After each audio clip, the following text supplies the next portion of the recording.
Welcome to the Tech Egg. Don't get scrambled. Enjoy the video. You begin by powering the bullets off and removing the silicone ear tips. That gives you access to hidden seams. Next, make sure you have a small Phillips #00, a plastic spudger, and tweezers, because metal tools can damage plastic clips. Once done, photograph the neckband and each side so you can reassemble accurately. Start at the seam near the cartridge where the neckband meets the housing and gently insert the spudger to test for a gap. You now work the seam slowly. Insert a pick and move along the perimeter to avoid cracking the plastic. If you hit resistance, double-check for a hidden screw under the rubber pad and remove it with the Phillips. As halves begin to separate, lift just enough to see inside.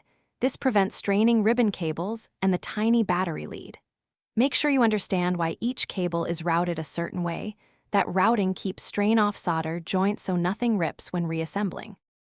You finish by disconnecting the small battery plug before touching other components. This prevents shorting.